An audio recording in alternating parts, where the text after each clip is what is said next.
Ladies and gentlemen, welcome back.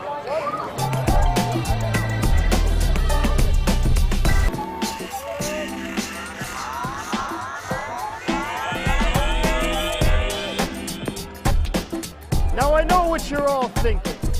You're thinking, it's been way too damn long! And you'd be right. But at long last, we returned to give you exactly what you want. Because after a long vacation, nothing is more satisfying than getting together with some old friends and chowing down on some nice, succulent human flesh.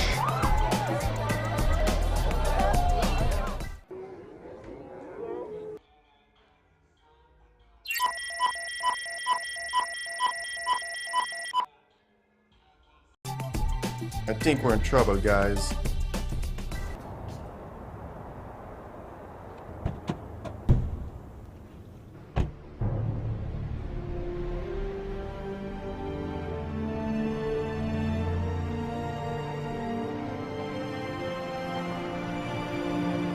Shit just got real.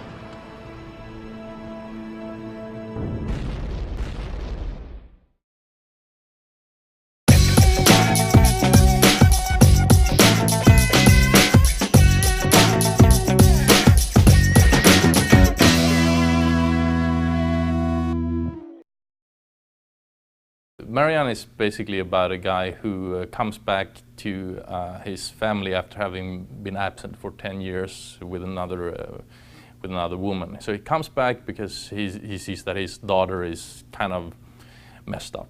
6 months later, his wife dies, and he's stuck there basically with two daughters, and he doesn't really know what to do with it, and suddenly he's being haunted by a ghost.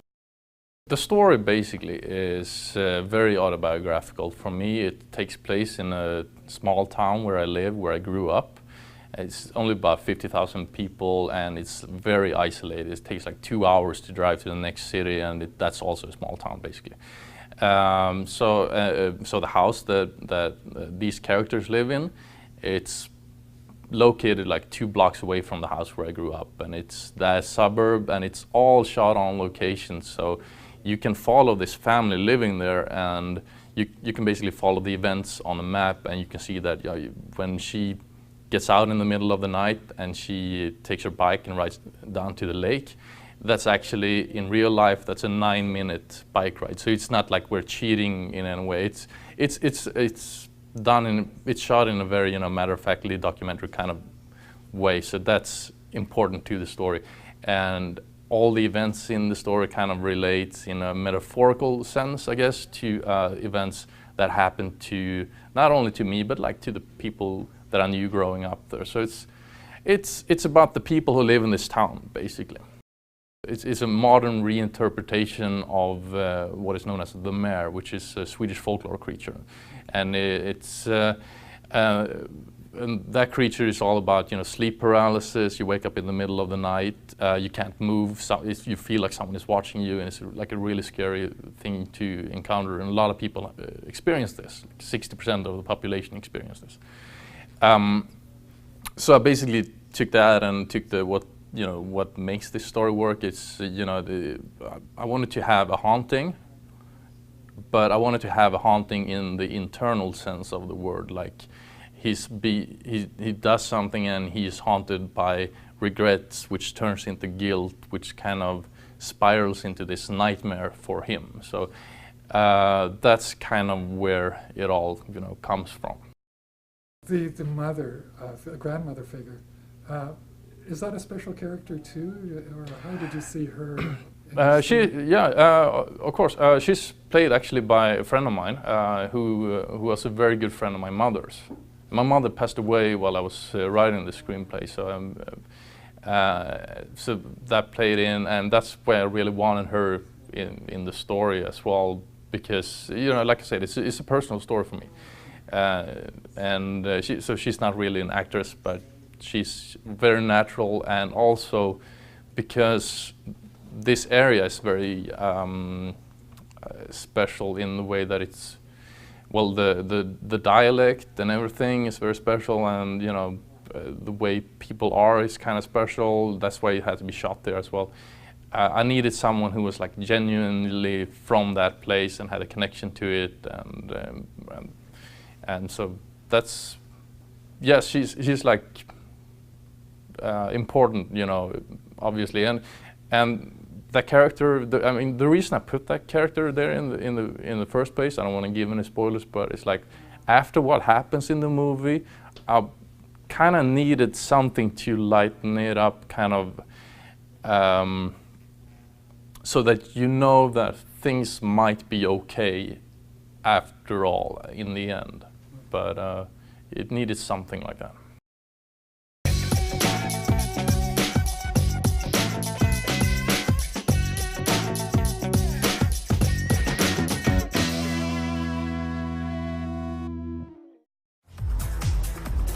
Once upon a time, somewhere in Europe, there lived a young and happy fairy.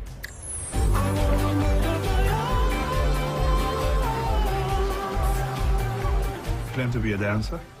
Runaway? Well, I'm here. Well, Frank, welcome to the House of Boys.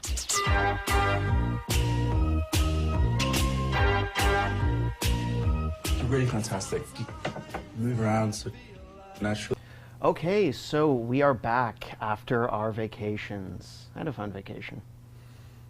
Yeah. A lot of work. Yeah, not so much for me. Anyway, back to business. We are looking at House of Boys. It's a movie from 2009.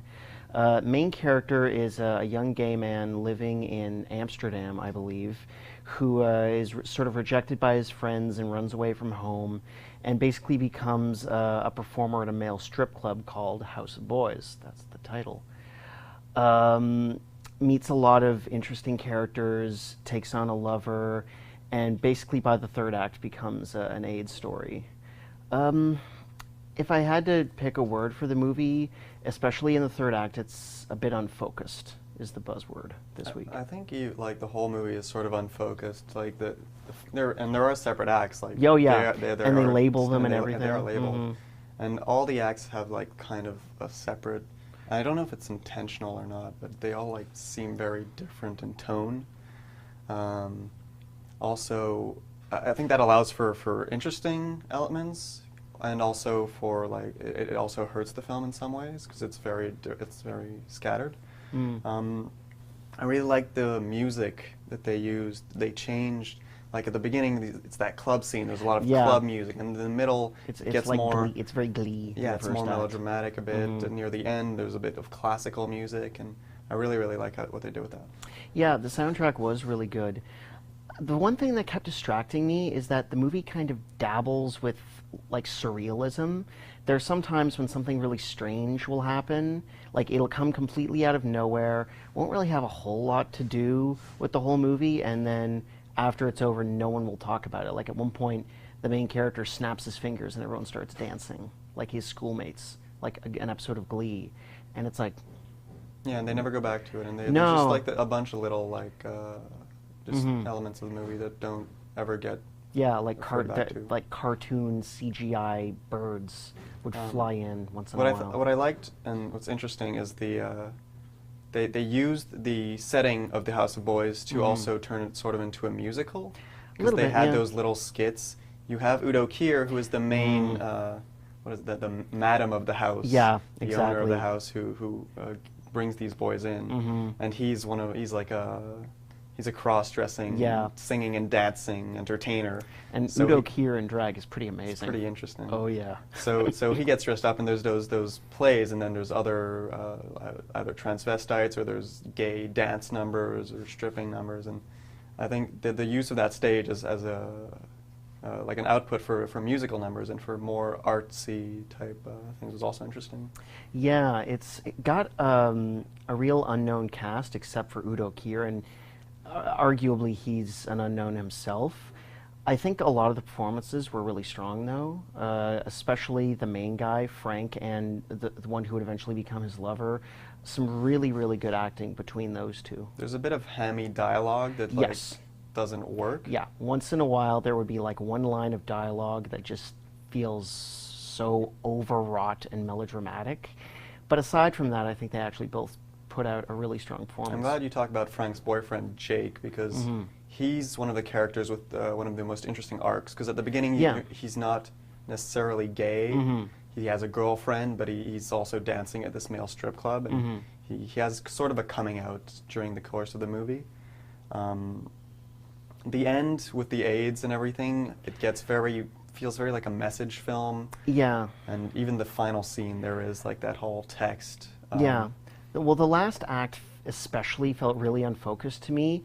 It sort of touches on how in the early days of the epidemic, no one really knew what was going on. There was a ton of misinformation and just outright lies that were being spread, and they kind of touch on it, but they never really explore it as like a part of the plot. I think they tried to cram too much in because all the characters' story arcs seem to end up in a good place, and then there's also flashbacks, and then there's also the main character dying of AIDS, and there's a bit too much going on. Yeah, at there are the end. flashbacks to the early life of Frank's boyfriend, which are strewn really intermittently through the movie, and that lent to a feeling of unfocus, I think. But I thought it was a really interesting film. Yeah, in the end, despite its flaws, I did really enjoy it, and yeah, it was definitely an interesting experience. I'd recommend it. Yeah, as would I.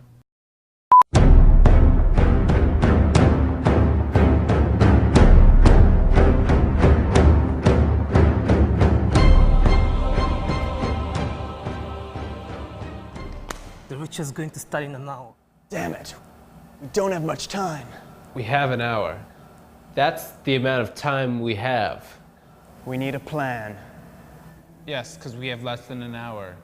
Because that's the time we have to make a plan.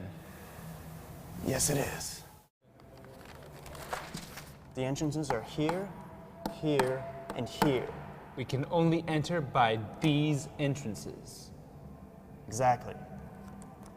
Now, the first thing we need to do is get to Ryan. He's going to be heavily guarded, so we're going to have to go around.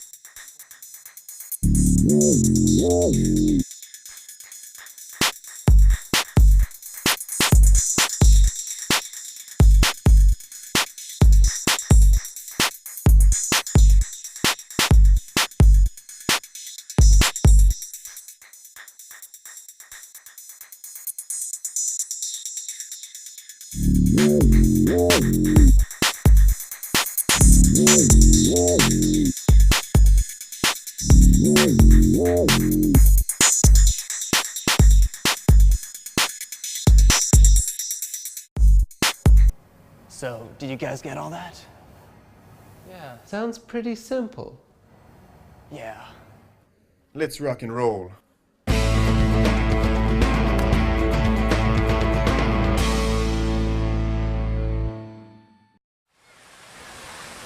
I just feel like I should have done more this summer. You did a lot. I mean, fun stuff. Like, I don't know.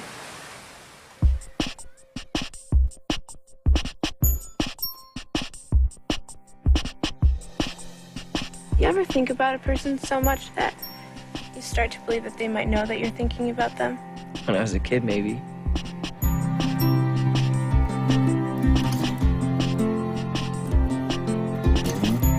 Our second review is The Myth of the American Sleepover, the directorial debut of David Robert Mitchell. The film is set on the last day of summer in a suburb of Detroit. It details the romantic pinings of various young people, some of them about to start their first day of high school, some of them past their best days. Now, Ryan, what did you think of this film? I really enjoyed it. I thought it was sort of a mix between if like John Hughes collaborated with like a Dazed and Confused sort of vibe, and it was a really different spin on the high school sort of teen drama, because it's not very, I don't know, hammed up or anything. It's a very cold and distant sort of picture, but I think that works very much to the film's benefit. I think it makes the film a lot more realistic, and we get a pretty interesting portrayal of like teen suburban life in high school. Yeah, you're definitely right. There's a lot of aspects of this movie that are very well realized, just kind of general themes of the male gaze, or, you know, the prettiest girl, or having a friend who's prettier than you that has that boyfriend you want, something we relate to, obviously. And those things are very well realized. And you're right, the movie has a very much a distance where it's able to kind of realize those ways in kind of a way that isn't kind of funny or isn't kind of, like, or glib in a way. And that's very, like I said, it's very well done. But I think my criticism of this movie comes down to the fact that I think it kind of actually lacks ambition. I think it's almost a little too content with just being about the idea of kind of the young lust. And I kind of wish it was a bit more of the teenage experience. Because, I mean, you can have the argument that when you're that age, everything just comes down to that. But I think there's other things it could have encompassed still with that approach, because the approach it takes is very strong, as you mentioned. Okay. I mean, I disagree sort of, because I think its approach is very tasteful. I thought it was like a breath of fresh air for the approach to sort of the sort of sexual voyeurism we get through some of the male eyes in the film, rather than like, it's very easy to fall prey to like the R-rated vulgarity, and I think it's a very tasteful, interesting look at the boyish curiosity about love, sex, a first kiss, everything. We get it all here, and I think it's all very well done. Yeah, I think, like I said, I think kind of teenage ennui, that's a very potent theme that people don't seem to think about. Like, there's not a lot of films like this, and I'm glad this movie exists. And in fact, I think even this director, it's his first film, like I mentioned, I think he could actually return to the subject, maybe make like a trilogy out of it in a way, because trilogies are really in these days. Because I think, like I said, I think there is more that he could cover, kind of on the topic of teenagehood. Like I said, he got this down, the idea of young lust. But I think there's still a little more it could say. That's fair enough. I mean, a lot of he has the foundation here. There's a lot of strong characters, and there's a lot of characters also. And I think it does a good job at giving them all their fair amount of screen time as well. Also, which was interesting, which I liked how it strayed away from, it had a lack of adult presence in the film. Yeah. There's literally no real adult except a guy that's in college. But that was good for me, because a lot of times you find that like regular Hollywood films, they get these contrived, sort of cliched adult characters that seem very out of place. There's no Mr. Belding in this. There is no Mr. Belding. So, on a whole, almost everything in this film really, really worked for me. It looks great. I really connected with all the characters, and I wholeheartedly recommend it. Yeah, like I said, I think it has a few issues. I have my kind of one key issue with it, but overall, I think it's very different from a lot of films you see. So I definitely recommend it. That's our review. DVD releases!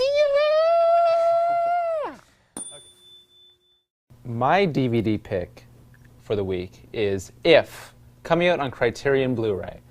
One of the most notable films by director Lindsay Anderson, who also did This Sporting Life and Oh Lucky Man. It also stars Malcolm McDowell in one of his most famous roles. The role, in fact, that made Stanley Kubrick say, "I want this guy in my movie." It's about a group of English schoolboys who rebel against the establishment. It's notable that the second half of the film is in black and white as opposed to the colored first half.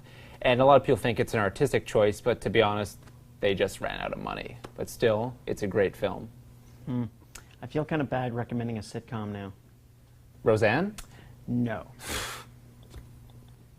I am recommending the second season of Community, which is coming out on DVD on September the 6th. This is easily one of the best sitcoms on TV right now. It has an amazing cast of unknowns, but also Chevy Chase and Ken Jeong doing probably his only worthwhile performance in his entire career. Don't forget about Joel McHale's abs. Yes, those are definitely noteworthy. Also, Alison Brie's everything. Go watch Community.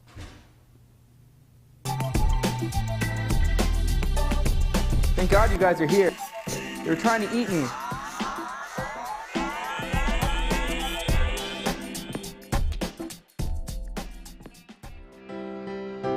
I love you.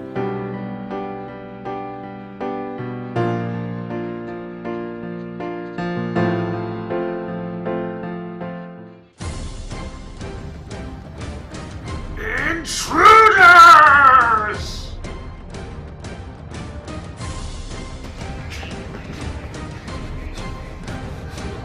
We can't just leave him there. Don't worry. What I gave him wasn't actually water. Well, what was it? It was nitrohydropetroglycerin. That shit blows up.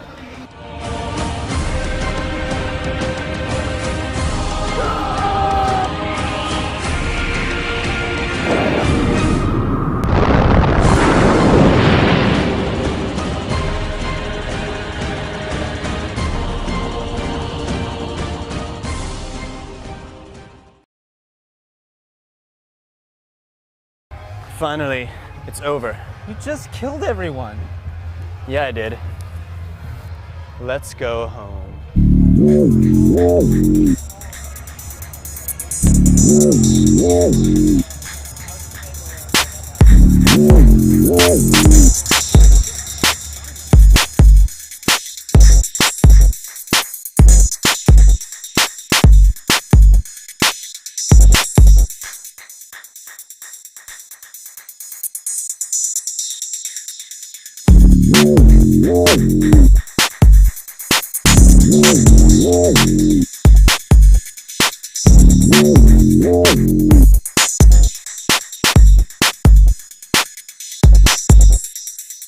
One gang could run this city. Can you dig it?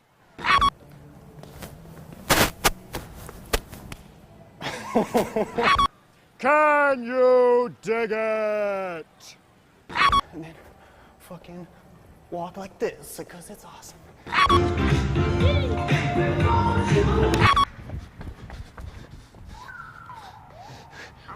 We can't just leave him there. Don't worry, the water I gave him wasn't actually water. What was it? It was nitrohydroglycerin. Round right like this. Then you make a bunny ear. See the bunny ear? Make the bunny ear. That shit blows up. The plan. And in less than an hour, that's the time we have. I was trying to look like off in the distance and then I fucking looked.